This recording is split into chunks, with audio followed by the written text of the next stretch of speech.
Good morning प्यारे बच्चों। आज की हैप्पीनेस की क्लास में आप सभी का स्वागत है।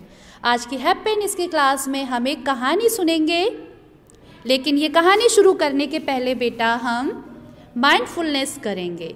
ठीक है, आप सभी बच्चे बिल्कुल शांत जगह पे बैठ जाएं, अपनी कमर को सीधी करें और अपनी आंखें बंद कर लें। जिन बच्चों को आंखें बंद करने में परेशानी हो रही है वो बच्चा अपनी आंख खोल सकता है और नीचे की तरफ देख सकता है।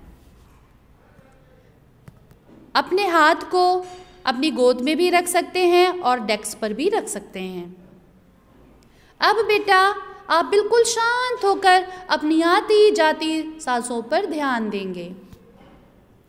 कुछ सांसें हल्की हो सकती हैं और कुछ सांसें भारी भी हो सकती हैं। कुछ सांसें गर्म भी हो सकती हैं और कुछ सांसें ठंडी हो सकती हैं। आपको इस वक्त बहुत रिलैक्स फील हो रहा होगा, बहुत अच्छा महसूस हो रहा होगा। तो बेटा ये प्रक्रिया हम 2 से 3 मिनट के लिए करेंगे। ओके, रिलैक्स हो जाएं। अब आप सभी एक कहानी सुनेंगे, अलेक्जेंडर और डायोग्नीस। तो चलिए शुरू करते हैं। प्राचीन ग्रीस में एक बुद्धिमान व्यक्ति डायोग्नीस रहता था। उसका चारों तरफ बड़ा नाम था। लोग दूर दूर से उससे मिलने के लिए आते थे। वो लोगों को हमेशा एक ही शिक्षा देता था कि अगर खुश होने के लिए कुछ करोगे तो मन चाहा न होने पर हमेशा दुखी रहोगे, और अगर खुश होकर कुछ करोगे तो मन चाहा हो या न हो पर हमेशा खुश रहोगे। उसी दौरान सिकंदर नाम का एक सम्राट दुनिया को जीतने की धुन में एक के बाद एक युद्ध किए जा रहा था। वह जहाँ भी जाता युद्ध करता और वहाँ के लोगों को अपना गुलाम बना लेता। युद्ध में खूब मार काट मचती, लाखों लोगों की हत्याएं की जाती। एक बार सिकंदर की मुलाकात डायोग्नीस से हुई। सिकंदर ने बड़े अहंकार के साथ डायोग्नीस से कहा कि मैं सिकंदर महान हूँ और सारी दुनिया जीतने निकला हूँ। मैंने आपकी बड़ी तारीफ सुनी है।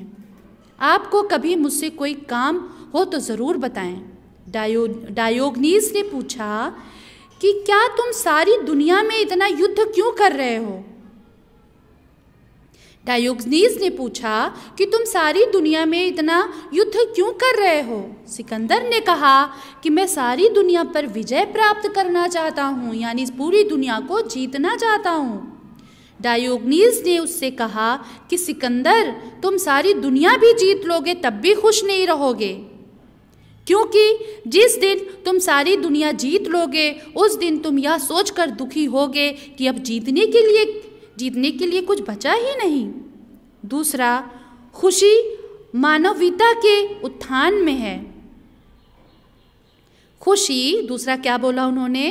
खुशी मानवता के उत्थान में है, उसके पतन में नहीं। अब तुम ही सोच लो कि जो भी करना है वह खुश होने के लिए करना है या खुश होकर करना है। तो बेटा आप सभी ने ये कहानी सुनी और बहुत ध्यान से सुनी, तो सभी बच्चों के मन में कुछ ना कुछ विचार चल रहा होगा। ठीक है, मैं एक सवाल पूछती हूँ आप सबसे कि सिकंदर अपनी खुशी कहाँ ढूंढ रहा था? वो अपनी खुशी कहाँ ढूंढ रहा था?